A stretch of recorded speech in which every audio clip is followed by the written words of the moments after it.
एक बूढ़े व्यक्ति ने काली बिल्ली से एक इच्छा मांगी और घर लौटते ही उसे दरवाजे पर एक बच्चा मिला, लेकिन पास में ही एक थैला भी था जिसमें ढेर सारा सोना था। बूढ़ा खुश हुआ। अब उसकी बुढ़ापे की चिंता खत्म हो गई थी। उसने बच्चे को अपनी गोद में लिया और उसे अच्छा इंसान बनाने का फैसला किया। लेकिन 8 साल की उम्र में ही वह लड़का अनाथ हो गया। एक दिन वह पहाड़ पर खेलने गया और गलती से चट्टान से नीचे गिर गया। वहाँ उसने एक भालू माँ और उसके बच्चे को देखा तो डर कर वह एक बड़े पत्थर के पीछे छिप गया। भालू माँ खाना ढूंढने गई और एक टिड्डा छोटे भालू के सिर पर आ बैठा। छोटा भालू उसे पकड़ने के चक्कर में पत्थर से टकराया और लड़के को देख लिया। लड़का डर गया, लेकिन छोटा भालू सिर्फ उससे खेलना चाहता था। लड़के ने डर को छोड़कर अपना खाना छोटे भालू के साथ बांटा। छोटा भालू और खाना मांगने लगा, लेकिन लड़के के पास और खाना नहीं था। छोटे भालू ने उसका थैला छीना जो उसके सिर में फंस गया। वह घबराकर इधर उधर भागने लगा। लड़के ने मौका देखकर छोटे भालू की पीठ पर सवारी करने लगा। दोनों जंगल में खूब खेले। लड़के ने अपनी कमरबंद छोटे भालू को हाथ में बांध दी। दोनों खेलते खेलते वे भालू माँ से टकरा गए। भालू माँ ने अपने बच्चे को डांटा और एक थप्पड़ भी मारा। लड़के ने मरने का नाटक किया और भालू माँ को बेवकूफ बना दिया। छोटा भालू बार बार पीछे मुड़कर देखता रहा, लेकिन माँ के डर से उसके साथ चला गया। लड़का उठा और अपने घर की ओर चल पड़ा, लेकिन जंगल में रास्ता भटक गया। तभी भालू माँ फिर उसके सामने आ गई। लड़के ने डरते हुए उनके साथ चल दिया। भालू माँ और छोटा भालू एक पेड़ के चारों ओर घूमे और अचानक इंसानों में बदल गए। महिला ने एक जादुई महल बनाया और लड़के की मेहमान नवाजी की लड़के को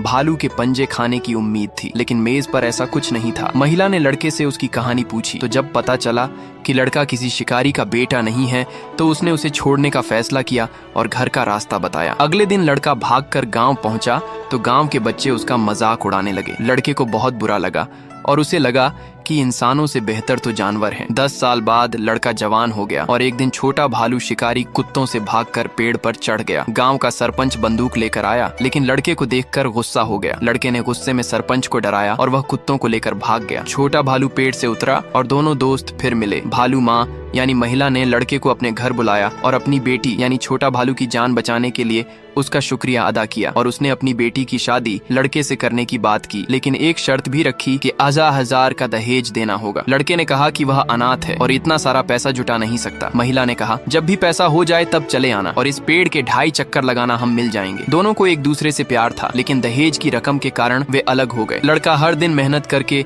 दहेज के लिए पैसा जुटाने लगा। एक दिन उसने देखा कि सरपंच और उसके साथी 2 भालुओं को मार कर लाए। लड़के ने छोटे भालू के हाथ पर अपनी दी हुई कमरबंद देखी और गुस्से में आ गया। उसने एक बड़ा लकड़ा उठाया और सरपंच पर हमला कर दिया, लेकिन वह अकेला था और वह 4 लोगों से हार गया। उन्होंने उसे पकड़ लिया तो लड़के ने अपनी जेब से सोना निकाला और दोनों भालुओं को खरीदने की बात की। सरपंच ने पैसे ले लिए, लेकिन तब तक भालू माँ और उसकी बेटी मर चुके थे। लड़का बर्फ पर घुटनों के बल बैठकर खूब रोया। उसका प्यार और